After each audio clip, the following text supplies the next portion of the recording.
चलिए अब शुरुआत करते हैं जहाँ से हमारा जो टॉपिक छूटा था। जहांगीर काल में जिस प्रकार से चित्रकला का विकास हुआ, जहांगीर काल में किस प्रकार से चित्रकला अपने उन्नति के शिखर में पहुंची। मैंने आपको पूर्व में ये बताया था कि भैया किस प्रकार से जो ये आप देख पा रहे हो कि बाबर आया था, हुमायूं आया था, अकबर आया था, जहांगीर आया था, शाहजहां आया था और औरंगजेब। तो इस प्रकार से जो शासकों का ये क्रम रहा, किसके समय में स्वर्ण काल को प्राप्त हुई, किसके समय में चित्रकला अपने प्रारंभिक दौर पर ये पनपी। तो ये तमाम चीज़ें आपको पूर्व में मैंने आपको बाबर बता दिया है, हुमायूं बता दिया है, अकबर के बारे में चर्चा हो गई है। आज जो हमारा जो टॉपिक रहने वाला है वो आपके जहांगीर के समय की हम बारे में बात करेंगे। तो अकबर के समय में ही क्या होता है, जो चित्रकला का यहाँ पर प्रारंभ हुआ, इसी के समय में चित्रकला कहीं ना कहीं प्रारंभिक दौर पर ये रही। और साथ ही जो जहांगीर है, जहांगीर के शासन काल में चित्रकला अपने स्वर्ण काल में या उत्कृष्ट काल में ये पहुंची। तो क्या रहा, किस प्रकार से चित्रकला के क्षेत्र में जहांगीर का समय रहा, उस पर हम चर्चा करेंगे। अगर हम बात करें जहांगीर, जो सम्राट जहांगीर है, जहांगीर के समय में किस प्रकार से चित्रकला अपने चरम पे रही या कहीं स्वर्ण काल को जो प्राप्त रही, तो अपने जो हेरात में किस प्रकार से अरगाजा राजा के नेतृत्व में किस प्रकार से आगरा में एक चित्रशाला का जिस प्रकार से निर्माण जहांगीर द्वारा किया गया था। जहांगीर ने क्या किया था, अपने जो हस्तलिखित जो ग्रंथ थे उनके विषय में जिस प्रकार से चित्रकारी करने के लिए किस प्रकार से उसने पद्धतियों को समाप्त किया, और साथ ही किस प्रकार से उसने अनेक स्थानों पर जाकर किस प्रकार से छवि चित्रों का प्रयोग करा, और साथ ही प्राकृतिक दृश्यों का वर्णन करा, किस प्रकार से उन पद्धतियों को उसने अपनाया। और साथ ही अगर कहें जहांगीर के समय में जिस प्रकार जो प्रमुख जो चित्रकार रहे, फारूक बेग हो गया, दौलत हो गया या मनोहर हो गया, साथ ही अगर हम कहें जो बिशनदास हो गया, मंसूर हो गया, साथ ही अब्दुल हसन हो गए, ये जो तमाम जो मैंने चित्रकारों के जो नाम लिया आपके सामने, ये क्या थे, आपके जहांगीर काल के प्रमुख चित्रकारों की श्रेणी में इन चित्रकारों को रखा जाता है। देखिए पहले फिर दोहरा देता हूँ, आपका फारूक बेग हो गया, दौलत हो गया, मनोहर हो गया, आपके बिशनदास हो गया, मंसूर हो गया, अब्दुल हसन हो गया, ठीक है। ये इसके दरबार के क्या थे, प्रसिद्ध ये चित्रकार थे। और फारूक बेग जो था उसने बीजापुर के जो शासक सुल्तान थे आदिल शाह के चित्र बनाया था। कभी क्वेश्चन पूछा जाएगा कि जहांगीर का ऐसा कौन सा चित्रकार था, कौन सा चित्रकार था जिसने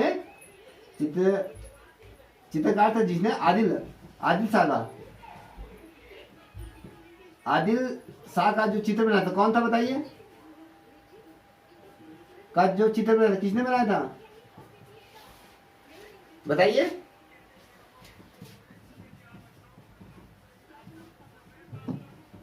बताइए आरती। देखिए अबुल हसन नहीं बेटा, जो जहांगीर काल का अगर हम बात करें, जो जहांगीर काल का जो प्रसिद्ध जो चित्रकारों की श्रेणी में हमने जो तमाम चित्रकारों का नाम लिया, ठीक है, उनमें एक चित्रकार था, उसका नाम था फारूक बेग था। इस फारूक बेग ने आदिल शाह का एक चित्र बनाया था। याद रखिएगा, आदिल शाह का ये इसके द्वारा एक चित्र बनाया गया था। ये जो आदिल शाह था ये आपके बीजापुर का, ये कौन था, ये अगर ये कौन था पूछा जाएगा तो ये बीजापुर का शासक था, ठीक है, बीजापुर का ये शासक था। अब ठीक है, आदिल शाह का चित्र आपके किसने बनाया था, आपके फारूक बेग ने इसका ये चित्र बनाया था। याद रखिएगा, बहुत महत्वपूर्ण है। और जहांगीर का चित्रकला का सबसे बड़ा पारखी चित्रकार कौन था, ये मुझे कोई बताएगा। ये जितने भी जो शासक थे, अगर हम बात करें, जैसे आपके मंसूर हो गया, बिशनदास हो गया, ठीक है, और ये अब्दुल हसन थे, ये इसके कुशल अबुल हसन करके ये क्या थे, इसके सर्वश्रेष्ठ चित्रकारों की श्रेणी में इनको गिना जाता है। और जहांगीर की अगर हम बात करें, जहांगीर एक स्वयं ही क्या था, बहुत बड़ा ये कुशल चित्रकार के रूप में, ये पारखी के रूप में ये माना जाता है। बहुत कला के क्षेत्र में इसको बहुत ज़्यादा ज्ञान था, ये कहें इतना बहुत बड़ा विद्वान ये था। और जहांगीर के समय में जिस प्रकार से चित्रकला अपने स्वर्ण काल में प्राप्त हुई, और इसी के काल को स्वर्ण काल की संज्ञा भी दी जाती है। और अगर हम देखते हैं जहांगीर के शासनकाल को देखें तो जहांगीर काल में अगर मुगल शैली की अगर हम बात करें, मुगल शैली में जिस प्रकार से मनुष्य के चित्र बनने, और साथ ही एक स्थान पर विभिन्न कलाकारों द्वारा जिस प्रकार से चित्रों को आयाम दिया गया, ठीक है, और एक ही समय में विभिन्न चित्रकारों के द्वारा, चाहे वो मुख का चित्र हो या शरीर का चित्र हो या पैरों का चित्र हो, उनको चित्रांकन करने का इसके समय में रिवाज था। कभी क्वेश्चन पूछा जाएगा कि जागीर के समय में ऐसा कौन सा रिवाज था चित्र बनाते समय का, अगर पूछा जाता है तो आपको बताना चाहिए मुगल शैली में मनुष्य के चित्र बनाते समय एक रिवाज था। वो क्या करता था, विभिन्न चित्रकारों को बैठाता था, कभी किसी का मुख बनाने के लिए कहा जाता, किसी का होंठ बनाने के लिए कहा जाता, किसी का शरीर को बनाने का चित्रांकन किया जाता, किसी का हाथ पैरों को बनाने का चित्रण की यहाँ पर चित्रण करने की यहाँ पर क्या था, एक रिवाज था। और जागीर का ये दावा था कि वो किसी भी चित्रकार द्वारा कोई भी अंग का या किसी भी चित्र कला को बनाया गया, मान लीजिए कोई ये बहुत बड़ा पारखी चित्रकार था, ये अपने सप्ताह में अपने वहाँ पेंटिंगों की चित्रशाला में कंपटीशन कराया करता था। अगर कोई भी चित्रकार किसी भी प्रकार की पेंटिंग बनाया करता था, अगर उनको सब पेंटिंगों को मिक्स कर दिया जाता था तो इसके सामने अगर ले जाया जाता था, वो उस पेंटिंग को निकाल के बता दिया करता था कि इस पेंटिंग को फलाने फलाने चित्रकार द्वारा बनाया गया था।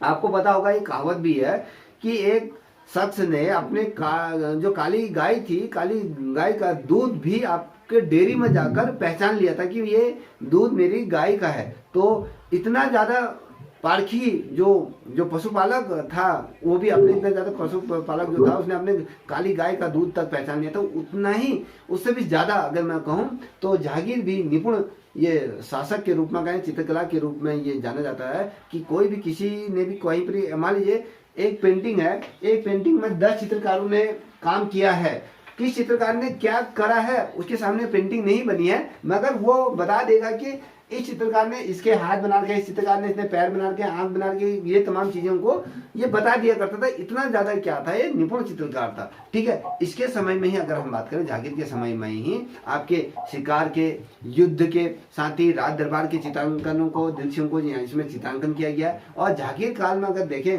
मनुष्यों का भी हो गया, जानवरों का भी हो गया, और इसके दरबार में जैसे साधु संत आते थे उनका भी यहाँ पर क्या किया जाता था, चित्र बनाए जाते थे। और यहाँ पर गरीबों के ऊपर आधारित चित्र बनाए जाते थे और जनमानस के भी यहाँ पर चित्रों का चित्रांकन किया जाता था इसके द्वारा। और इसी क्षेत्र में अगर हम बात करें तो इसका एक बहुत प्रसिद्ध चित्रकार ये था जिसका नाम मंसूर था। इसने क्या करा, मनुष्यों के चित्र बनाने में क्या था, ये बहुत ज्यादा निपुण था। और मंसूर द्वारा ही एक विश्व प्रसिद्ध चित्र बनाया गया था। वो चित्र कौन सा है बताइए? बाज का।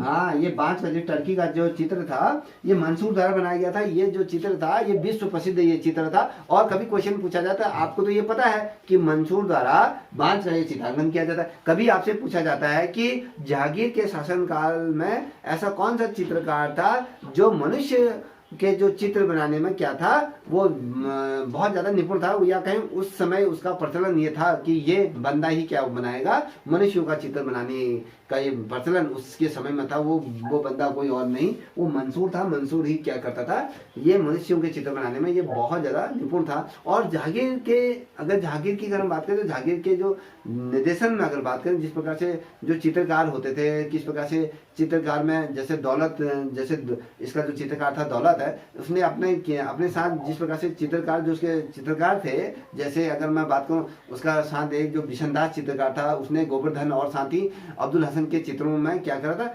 स्वयं अपना क्या किया था, एक व्यक्ति चित्रण बनाया था। वो चित्र उसके द्वारा बनाया गया था। याद रखिएगा, कभी क्वेश्चन पूछा जाता है कि वो कौन सा चित्रकार था जिसने बिशनदास के जैसे गोवर्धन और साथ ही अब्दुल हसन का जो चित्र, और साथ ही कहें तो उसने स्वयं का भी अपना चित्र बनाया था। वो कौन व्यक्ति था, वो दौलत वो व्यक्ति था, वो चित्रकार था जिसने ये चित्रों को बनाया था। और अगर हम कहें सम्राट जो जहांगीर था, जहांगीर ने अपने समय में अगर हम बात करें, इसने अपने समय में जिस अग्रणी चित्रकार जो इसके साथ रहा, या कहें जो अग्रणी चित्रकार था बिशनदास को इसने फारस के जो साथ है ना, जो फारस के जो शासक थे, उनके जो अमीर दोस्त हैं या अमीर लोगों का इन्होंने क्या कह रहे हैं, उनके पड़ोसी या दोस्त जो थे, जो फारस के जो राजा थे, इसने वहाँ फारस इसको भेजा और इसने ये आदेश करा कि भैया तू वहां जा, उनके परिवार के व्यक्ति चित्रों को बना, उनके परिवार के पूरे चित्रों को बना। तो ये व्यक्ति जो था बिशनदास ही वो था जिसने फारस के जो शेख थे उनका क्या करे, जो अमीर व्यक्ति थे उनके परिवार के जितने भी चित्रों को यथार्थ रूप में उनके छवि चित्र बनाए, और साथ ही इसको फारस भेजा गया, वहां इसने चित्र बनाए। और जहांगीर का अगर हम कहें सबसे विश्वसनीय चित्रकार किसे माना जाता है, कभी क्वेश्चन बनता है, तो वो कौन था? आदिल शाह नहीं था। देखिए जहांगीर का जो सबसे विश्वसनीय जो चित्रकार जो था वो मनोहर था। मनोहर ही, याद रखना, मनोहर वो व्यक्ति, वो चित्रकार था जो जहांगीर का सबसे विश्वसनीय चित्रकारों की श्रेणी में ये पहले नंबर पे आता था। इसके समय में सबसे अधिक क्या करें, जो छवि चित्र, जिसे व्यक्ति चित्र की बात करें, छवि चित्रों का निर्माण इसी के समय में हुआ था, याद रखिएगा। और याद रखिएगा जहांगीर के समय में अगर हम बात करें तो जहांगीर के समय में जो उसके जो चित्रकार हुआ करते थे दरबार में, और साथ ही हाथी में बैठे हुए जहांगीर का चित्र बनाया, धनुष बाण के चित्र, साथ ही शिकार के दृश्यों का चित्रांकन उसके समय में किया गया। और देखिए शिकार का पीछा करते हुए चित्रों को बनाया गया। साथ ही अगर हम कहें जुलूस निकालते हुए युद्ध का चित्र, युद्ध स्थल के चित्र बनाए गए, युद्ध के मैदान के चित्र बनाए गए, और साथ ही पशु पक्षियों का चित्रांकन किया गया और प्रकृति का चित्रांकन किया गया, फूल पौधे वृक्ष। साथ ही अगर हम कहें जिस प्रकार से मैंने आपसे कहा कि पशु पक्षियों का चित्रांकन किया गया, इसमें जैसे जो घोड़ा था, शेर था, चीता था, ये बहुत ढेर सारे ऐसे जानवर के इसके द्वारा चित्रों को अपना क्या करता था, इसने प्रमुख विषय के रूप में इसने मान के रखा था। और जहांगीर के समय में क्या करता था, जहांगीर के समय में जितने भी चित्रकारी होते थे, वो जो घटनाक्रम जो घटता था, जो सच्ची घटनाक्रम था, जो त्वरित घटनाक्रम घटता था, उन घटनाओं का भी क्या करता था, ये चित्रांकन किया करता था, याद रखिएगा।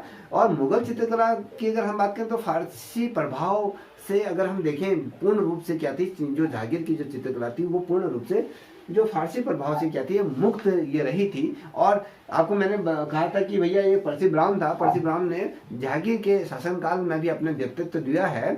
और उसने कहा कि भैया जहांगीर के समय में मुगल चित्रकला में अगर हम बात करें तो उसका वास्तविक आत्मा इसमें क्या होती, लुप्त हो गई थी। याद रखिएगा किसने कहा था, कौन सा वो शख्स था जिसने कहा था कि जहांगीर के समय में मुगल चित्रकला की वास्तविक जो आत्मा थी वो लुप्त हो गई थी। वो व्यक्ति कौन था? वो व्यक्ति कोई और नहीं, पर्सी ब्राउन था। उसने ही ये शब्दों को गढ़ा था कि भैया जहांगीर के समय में मुगल चित्रकला की जो वास्तविक आत्मा थी ना, तो वो कहीं ना कहीं विलुप्त हो गई थी। और इस समय जो चित्रकला में जिस प्रकार से भारतीय पद्धति का विकास हुआ, इसके चित्रों में जिस प्रकार से भारतीय चित्रकला का विकास हुआ, उसमें जिस प्रकार से क्रियान्वित किया गया। और अगर हम देखें यूरोपीय प्रभाव में, जिस प्रकार से आपने देखा होगा यूरोपीय प्रभाव में, हमने अकबर के समय में अकबर के समय में किस प्रकार से चित्रकला में यूरोपीय प्रभाव हमें देखने को मिला, और वो उसके समय तक भी जारी रहा, और अब भी अगर हम कहें तो वो जारी रहा था। तो अगर हम जहांगीर के शासनकाल को देखें तो उसके शासनकाल में उतना यूरोपीय और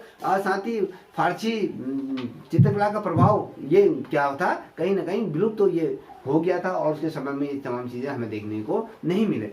और देखिए हम ये पढ़ते हैं कि उसके समय में एक उस्ताद मंसूर था। वो जो मंसूर था उसने एक दुर्लभ पशु का चित्र या पक्षी का चित्र बनाया था, और दुर्लभ पशु पक्षियों का ये चित्र बनाया करता था। उसमें अगर एक शब्द आता है बिल्ले, बिल्ले पक्षियों का चित्र ये बनाया था, जो आपके विलुप्ति की कगार में थे, जो बहुत कम दिखाई देते हैं। ऐसे बिल्ले और साथ ही ऐसे अनोखे पशुओं के या पुष्पों के या फूल के चित्रों को ये इसके द्वारा बनवाया गया था। और बहुत ऐसे चित्र इसके समय में बने, इसके जो प्रमुख जो चित्रकार थे वो उसमें बनाया करते थे। और अगर एक चीज और बता दूं, और एक महत्वपूर्ण कृति इसके समय में बनी, आपको याद होगा साइबेरियन सारस करके एक चित्र बना था, पता है आपको? बताइए, बताओ। साइबेरियन करके, साइबेरियन सारस का एक चित्र बना था, याद है आपको, जहांगीर के शासनकाल में? बताइए,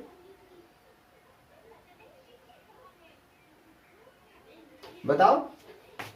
जहांगीर सारस, साइबेरियन सारस,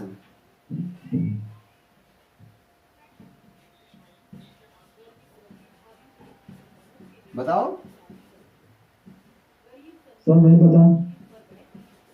ठीक है, याद रखो, ये बहुत ज्यादा महत्वपूर्ण है, मैं इसलिए आपको बता रहा हूँ। ठीक है, जहांगीर के शासनकाल में मैंने क्या कहा कि जिस प्रकार से इसके समय का जो बहुत ज्यादा प्रसिद्ध जो उस्ताद था जो चित्रकला के क्षेत्र में, जो उस्ताद मंसूर की मैं बात कर रहा हूँ, तो ये मंसूर जो था वो क्या करता था, दुर्लभ पशु पक्षियों का ये चित्र बनाते थे, जो बिल्ले ही कभी दिखाई पड़ते थे, ऐसे पशु पशु पक्षियों का ये अनोखे चित्रों को ये निर्मित करता था। और ये जो था ये बहुत बेहतरीन ये चित्रकार था, चित्रों को ये बनाया करता था। और जो मंसूर था उसके समय की एक बहुत महत्वपूर्ण एक कृति रही, या उसके समय द्वारा जो एक महत्वपूर्ण कृति इसके द्वारा बनाई गई थी वो थी आपकी साइबेरियन सारस करके था। और साथ ही एक और था, बंगाल का एक पुष्प था, उस पुष्प का ये चित्र जो बनाया गया था वो मंसूर द्वारा बनाया गया था, याद रखिएगा। और उस्ताद जो मंसूर था वो पक्षियों का, विशेषकर पक्षियों का विशेषज्ञ, और साथ ही अब्दुल हसन को हम जो जानते हैं,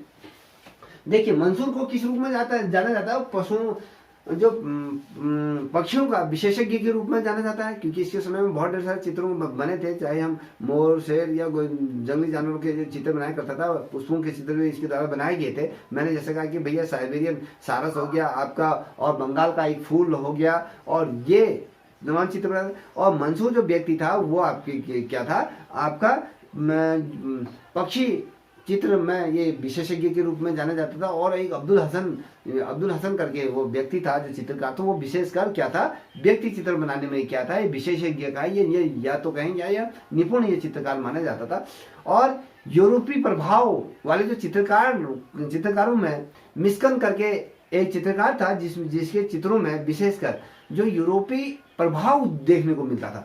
अगर वो कोई भी चित्र बनाता था तो उनके चित्रों में विशेषकर एक प्रभाव हमें हमेशा देखने को मिलता था, वो था आपका यूरोपियन प्रभाव उसकी चित्रकारी में दिखता था। वो मिस्कन करके वो चित्रकार का नाम है। वो उस समय यूरोपीय शैली का जो चित्र बनाया करता था, वो उस समय का यूरोपीय चित्रकारों की श्रेणी में प्रथम श्रेणी का ये चित्रकार था, या कहें सर्वश्रेष्ठ ये चित्रकार माना जाता था। और जो जहांगीर के काल में अगर मैं बात करूं, एक छोटे से आकार का चित्र बनाने की यहाँ पर परंपरा रही है, हम जिसे लघु चित्रों की हम बात करते हैं। ठीक है, इस समय एक बहुत छोटे चित्र बनाने की यहाँ पर परंपरा थी, जिसे पगड़ी पर लगाया जाता था, याद देखिएगा, जिसे क्या करता था, पगड़ी पर ये लगाया जाता था, या फिर कहें गले पे पहना जाता था। और जो चित्र होते थे, जो छवि चित्र जो बनाते थे, उसमें छवि चित्र बनाने का यहाँ पर क्या था, परंपरा ये या कहें परंपरा ये या प्रचलन ये था। और साथ ही अगर हम देखें जो चित्रकला में विशेषकर अगर हम देखें तो चित्रकला में मुर्के शैली, या जिसे हम एल्बम के रूप में भी हम जानते हैं, और साथ ही जितने भी चित्र बनाए जाते थे, जितने भी अलंकृत करके जो चित्र बनाए जाते थे, उनमें जो हाशिए होते हैं, हाशिए को विकसित किया गया था, हाशिए को बनाया जाता था उसके समय में, याद रखिएगा।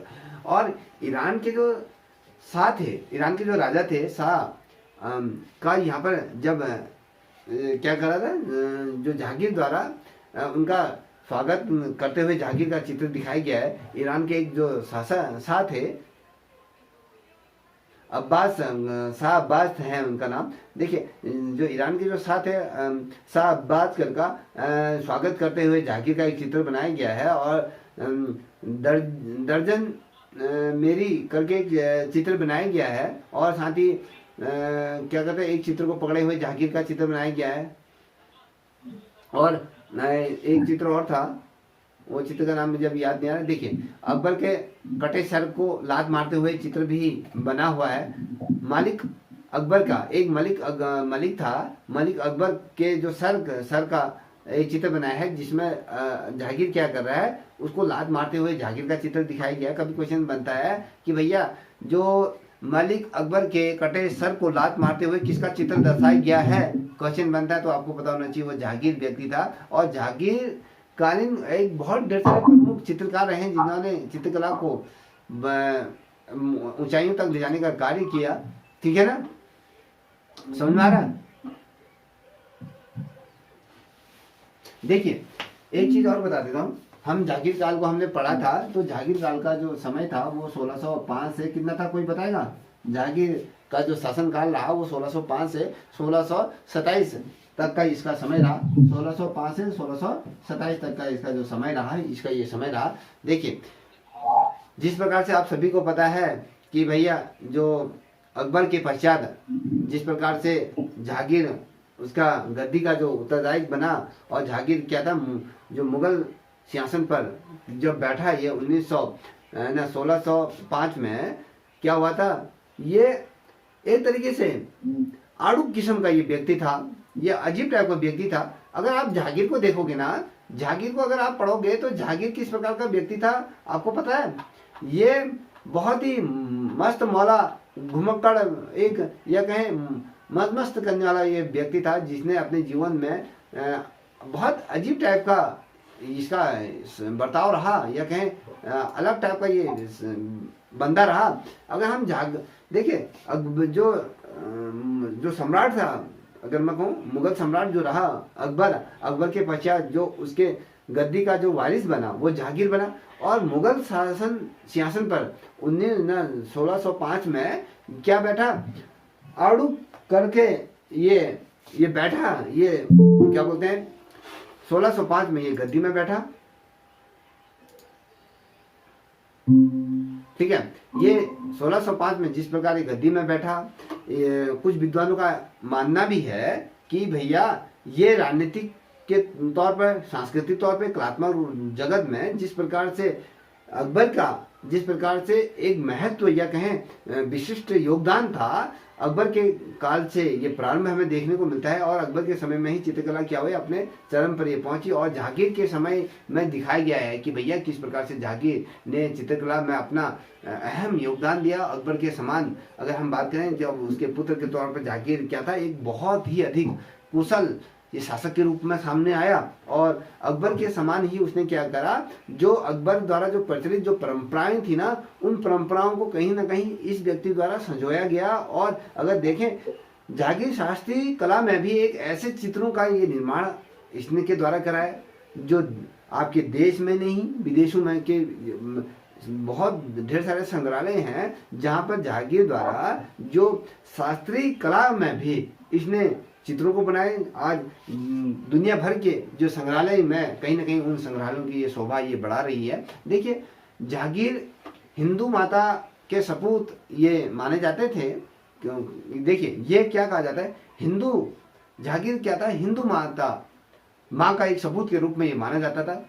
कहीं ना कहीं अगर मैं बात करूं, भारतीय संवेदनाएं उसको जन्मजात ही इस यहाँ मिली थी, क्योंकि भारत में पैदा हुआ। कहीं ना कहीं ये जो हिंदू के रूप में कहीं ना कहीं हिंदुस्तान में पैदा हुआ, कहीं ना कहीं इस मिट्टी से जुड़ा रहा। और साथ ही जिस प्रकार से भारतीय संवेदनाएं इसके अंदर जन्मी और उसको जन्म से ही जन्मजात रूप से इसको मिली, और उसने जिस प्रकार से चित्रों का निर्माण करा और जिस प्रकार से इसने उच्च कलात्मक मूल्यों की कसौटी पर ये खड़ा उतरा। और उनके चित्रों की अगर हम बात करें, विशेषकर देखिए याद रखिएगा, जो चित्र थे, जो इसके समय के जो चित्र थे, कहीं ना कहीं उन चित्रों में किस प्रकार से नए तत्वों का विकास किया, उनको स्पष्टता से इसने प्रकट करा। और किस प्रकार से मानविक अनुभूतियों को जिस प्रकार से पात्रों के रूप में इसने प्रस्तुत किया, कहीं ना कहीं उनकी भावनाओं में किस प्रकार से अभिव्यंजना रूप में, जिस प्रकार से तत्कालीन रूप में चित्रों का मूल रूप में इसने निर्माण करा, हम कहें चाहे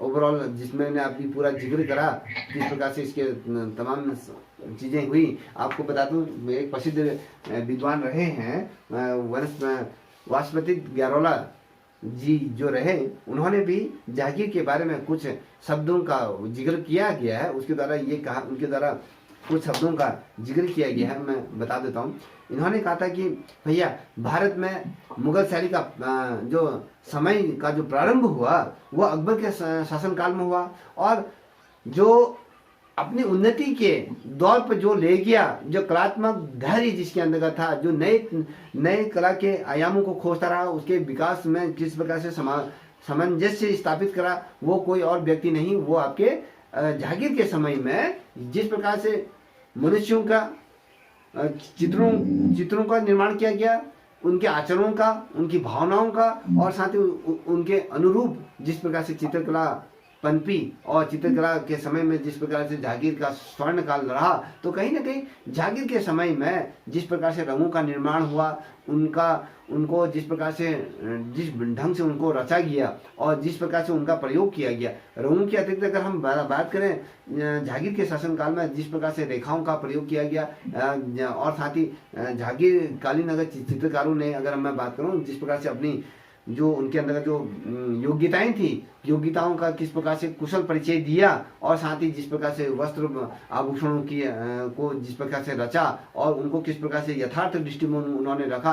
और ऐसे बहुत से प्रासंगिक प्रसंग आते हैं हमारे सामने, जैसे मीनाकृति आंखें बनाई गई और साथ ही संपूर्ण मुखाकृति इसके समय में बनी, और साथ ही अगर हम बात करें हाथों में और साथ ही हाथों का चित्रांकन जहांगीर के समय हुआ। आपके चाहे मैं कहूँ शरीर का चित्रांकन हुआ, पैरों का चित्रांकन हुआ, हाथ का चित्रांकन हुआ, शरीर के प्रत्येक अंग का चित्रांकन इसके समय में हुए। और जिस प्रकार से मुखाकृति की बारे में मैंने चर्चा करी थी आपसे पूर्व में, हाथों का चित्रांकन किस प्रकार से किया गया था, जहांगीर के समय में बड़े बड़े चित्रकार ये क्या थे इसके शासनकाल के अंदर रहे और बहुत ज्यादा ये निपुण ये रहे। और अगर हम देखें विशेषकर जहांगीर के शासनकाल को, तो कहीं ना कहीं जहांगीर का जो समय था चित्रकला के क्षेत्र में कहीं ना कहीं विशिष्टताओं में या कहें वो अपने उस पूर्ण स्वरूप में प्रकट उसके द्वारा किया गया। और इस काल में जिस प्रकार से चित्रों में अलंकारिकता आ रही थी, साथ ही उसके स्वाभाविकता उसके साथ दिखे थे, समावेशिकता उसमें थी, और साथ ही अगर हम कहें कहीं ना कहीं जो उसके सौंदर्य को जिस प्रकार से प्रस्तुत किया, जिस प्रकार से सौंदर्य का एक प्रतीकात्मक बिंदु के रूप में जहांगीर के चित्रकारों ने रखा है, जहांगीर के समय में रहा। और ऐसा भी माना जाता है कि सौंदर्य में जिस प्रकार से निराले जिस प्रकार से चित्रों का समावेशित सूक्ष्म रूप से करें, या आप अगर देखें दृष्टि रूप में किया गया है या बड़े चित्रों के रूप में किया गया, जहांगीर के अगर हम बात करें तो जहांगीर ने कहीं ना कहीं व्यक्ति चित्रों का वास्तविक जीवन से परिचय करा, आत्मसात कराया इसके द्वारा। और जहांगीर का जो आत्मकथा है तुर्क के जहांगीर से हमें ये तमाम वर्णन देखने को मिलता है, उसके बारे में हमें संपूर्ण रूप से कहीं ना कहीं देखने को मिलता है, पढ़ने को मिलता है। और साथ ही जहांगीर का एक पवित्र उदारवादी हृदय के रूप में भी हमें देखने को मिला। साहित्य में किस प्रकार से उसकी रुचि थी, संस्कृत के रूप में किस प्रकार से वो पारखी था और दूरदर्शी ये तो था ही, और पारखी विद्वान के रूप में भी ये चित्रकला के प्रति जिस प्रकार से इसकी प्रेरणा रही, तो कहीं ना कहीं वो तमाम चीजें मिलाकर जो जहांगीर के शासनकाल को एक जीवन प्रदान करती है, कहीं ना कहीं स्वर्ण काल की संज्ञा इसी के समय में ये दिया जाता है। आपको एक चीज और बता दूं, 1613 की बात है। 1613 में मेवाड़ के जो राजा रहे, आपके कभी क्वेश्चन बनता है कि 1613 में मेवाड़ के राजा कौन रहे, तो उस समय जो वहाँ के जो राजा थे अमर सिंह को इसके द्वारा हराया गया। और 1620 में उन्होंने क्या करा, जो कांगड़ा शैली थी, कांगड़ा जो क्षेत्र था उसको जीता। और साथ ही अगर हम बात करें तो कुछ जो बहुत ढेर सारे से राजपूत राजाओं को ऐसे बहुत से ऐसे जो राजा थे जिनके साथ इसकी दुश्मनी नहीं थी, उनके साथ इसके बहुत अच्छे मधुर संबंध भी इसके रहे। और उसने अपने दरबार में उन राजाओं को बहुत बड़े बड़े पदों पर आसीन किया, और उसने क्या करा, उन राजाओं को अपने जो प्रसाद पर्यंत, हम जो कहते हैं कि प्रसाद के बाहर एक प्रकार से रखा, और चैन ऑफ जस्टिस स्थापित इसके समय में करा, कि इसके समय में प्रसाद पर्यंत जो रहते थे एक प्रकार के चैन ऑफ जस्टिस इसके समय में स्थापित हुआ। और जिससे कि कोई भी जो बादशाह होता था वो सीधे क्या कर सकता था, जहांगीर से कहीं ना कहीं संवाद कर सकता। ये नहीं कि आप उसके मंत्री से मिलो, ये मिलो, तो कहीं ना कहीं जो इसने चैन ऑफ एक जस्टिस जो स्थापित किया था, इससे क्या था, कोई भी जो बादशाह था वो बादशाह से सीधे संपर्क में स्थापित कर सकता था, और जो राजा था उस राजा से क्या करता था, मिल जाता। कभी क्वेश्चन बनता है कि भैया जो जहांगीर है, जहांगीर लव ए नेचर के बारे में बात करेंगे कि जहांगीर का जिस प्रकार से प्रकृति के प्रति प्रेम था, आप सभी को पता है कि जहांगीर क्या था, एक बहुत ही महान शासक के रूप में ये उभर के सम्मुख से आए। ये कहें ये महान शासक के साथ साथ ही अगर हम बात करें एक अद्भुत कला पारखी के रूप में भी, और साथ ही समाज सुधारक के रूप में भी, और अगर हम बात करें प्रकृति से बहुत ज्यादा प्रेम करने वाला एक ऐसा शासक, या कहें ऐसा मिला जुला स्वरूप, एक सानिध्य, ये पीर ये राजा था जो बहुत चीज़ें को पसंद किया करता था। और अगर हम देखें इसके जीवन काल को, तो इसके जीवन काल में किस प्रकार से प्रकृति निरीक्षण को, किस प्रकार से पर्वतों पर विचलित करते हुए इसको दर्शाया गया, और साथ ही किस प्रकार से प्रकृति की प्रेम के गुणों को किस प्रकार से इसने अपने जीवन में यथार्थ करा, किस प्रकार से प्रकृति संबंधी जो पेंटिंग इसके द्वारा बनाई गई चित्रों को उसने उतारा, और साथ ही चित्र के प्रकृति के जितने भी चित्रों का आयाम था उन आयामों को कहीं ना कहीं इसने संयोग बनाकर एक प्रकार से अगर हम बात करें जो संयोग बनाकर कहीं ना कहीं एक ऐसा वातावरण इसने उपस्थित किया जहां पर चित्रकला अपने आगे क्या दौर पर ये चली, या कहीं प्रकृति के प्रति जिस प्रकार से जो जागीर था उसकी संवेदनाओं की बात करते हैं, संवेदनाओं का जो मूल जो रहा, जो नूरजहां की जो कहीं ना कहीं भावना प्राण जो प्रवृत्ति थी उनके लक्षणों से कहीं ना कहीं ये तमाम चीजें इसकी चित्रकला में देखी जाती है। नूरजहां प्रकृति चित्रों की अगर हम बात करते हैं तो विशेषकर उसमें कहीं ना कहीं आकर्षक ये थी।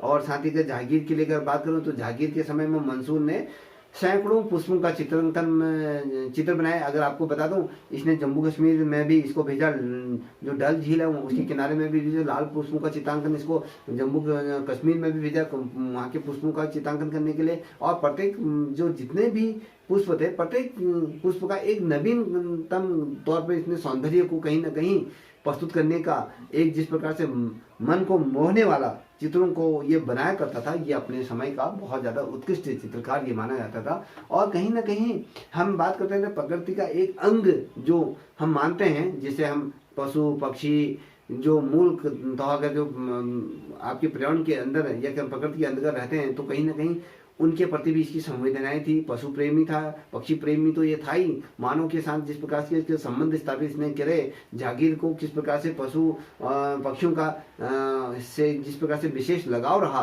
पुष्पों के चित्रों के साथ आपको इसको देखने को मिल जाएगा। साथ ही जो मंसूर था, मंसूर ने किस प्रकार से पशु पक्षियों के जिस प्रकार से चित्रों को भावपूर्ण रूप में जो चित्रांकन किया गया था। साथ ही अगर हम बात करें जो इन पशुओं के जो चित्रों को विशेषकर अगर हम देखें व्यक्तिगत तौर पर, तो मानव कृतियों में कहीं ना कहीं इसने संयोग की जो पद कथा को जो रचा इसने, तो कहीं ना कहीं वो एकदम शानदार तरीके से इसने उकेरा। और कहीं ना कहीं व्यक्ति चित्रों में भी इसका बहुत ज्यादा योगदान रहा। ठीक है, इतना समझ गए? बताइए, तुम्हारे किसी मित्र को नींद आ चुकी है, देखा?